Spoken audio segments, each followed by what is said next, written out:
Hello friends, welcome to my channel. तो आज हम जो बात करेंगे बैंकिंग रिलेटेड बहुत ही important term, that is the dormant account.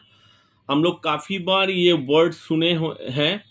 हालांकि जब बैंक में जाते हैं, जब विड्रॉ करना चाहते हैं कुछ इमरजेंसी फंड, तो बैंक एम्प्लॉय जवाब देता है, sir your account is dormant, you can not withdraw the fund until unless your account become active. तो डोरमेंट अकाउंट है क्या? डोरमेंट अकाउंट कैसे हो जाता है? और डोरमेंट अकाउंट का जो साइड इफेक्ट आप कह सकते हैं, मतलब इसका जो डिफिशियंसी आप कह सकते हैं, क्या क्या डिफिशियंसी अकाउंट होल्डर को झेलना पड़ता है और क्या होता है डोरमेंट अकाउंट बैंकिंग में। तो चलिए उसके बारे में आज जानते हैं। तो account does not generate significant activity, मतलब आपने सेविंग्स अकाउंट खोला था किस लिए? कि आप कुछ खाते में कुछ क्या करेंगे, डिपॉजिट करेंगे, और अगर आपको दरकार है तो आप विड्रॉ करेंगे। तो ये जो सिग्निफिकेंट एक्टिविटी है, ये एक्टिविटी नहीं हो रहा है। कितना दिन नहीं हो रहा है? आप उसे कह सकते हैं फिनेंशियल एक्टिविटी ऑल्सो। तो no financial activity for long period, generally 2 years। 2 साल से आपने ना ही कुछ डिपॉजिट किया और ना ही कुछ विड्रॉ किया। तो तब क्या होता है, तब सेविंग्स जो अकाउंट आपका है उसको हम लोग डोरमेंट अकाउंट बोलते हैं। डोरमेंट अकाउंट बोलते हैं, कभी कभार ये वर्ड भी यूज होता है इनएक्टिव अकाउंट।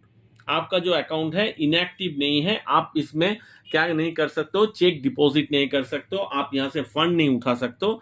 तो ये सब टर्म आपको सुनने को मिलेगा। अकाउंट होल्डर, देखिए सिग्निफिकेंट मतलब इसका डिफिशियंसी क्या क्या है। देखिए account holder will not able to withdraw money. Account holder अगर मनी मान लीजिए अकाउंट में आपको फंड पड़ा है, ठीक है, तो अकाउंट में आपका फंड पड़ा है 50,000, वो भी आप क्या कर सकते हो, नहीं विड्रॉ कर सकते हो। ये डिमेरिट्स है डोरमेंट अकाउंट का।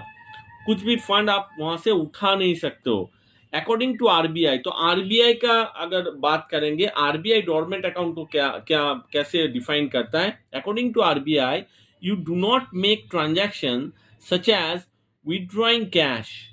ये नहीं कर सकते हो एट एन एटीएम, ब्रांच, कहीं से भी, ब्रांच से भी आप विड्रॉ नहीं कर सकते हो। आपका अगर एटीएम है वहां से भी आप कैश निकाल नहीं सकते हो। ट्रांसफरिंग फंड नहीं कर सकते हो, ट्रांसफरिंग फंड एक अकाउंट से दूसरा अकाउंट में फंड ट्रांसफर नहीं कर सकते हो। आप चेक इशू किए हो पर्टिकुलर उस बैंक अकाउंट में, उसको भी आप चेक इशू नहीं कर सकते हो, क्योंकि वो जो अमाउंट है particular, that amount will not be debited.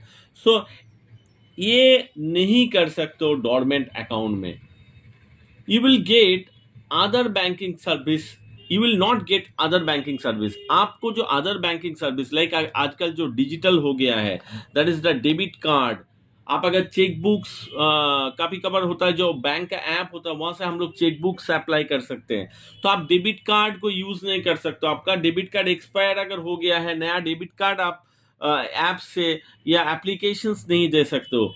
Check books जो होता है, चेक बुक्स भी आप अप्लाई नहीं कर सकते हो। इंटरनेट बैंकिंग में आप कुछ फंड ट्रांसफर करना चाहते हो, that also you are not able to do if your account is dormant.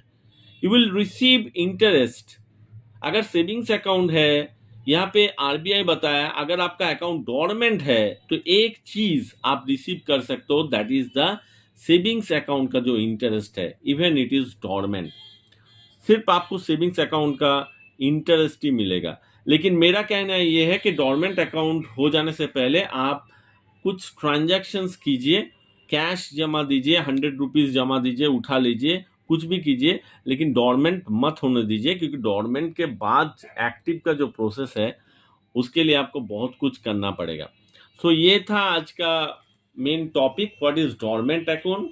और नेक्स्ट वीडियो में हम बताएंगे डोरमेंट अकाउंट को आप कैसे एक्टिव करेंगे एज ए अगर कस्टमर सोचेंगे, और बैंक एम्प्लॉय को क्या क्या प्रिकॉशंस लेना पड़ता है डोरमेंट को एक्टिव करने के लिए। Thank you for watching the video. Hope you like the video, and if you like the video then don't forget to subscribe my channel, like, share and comment. Thank you.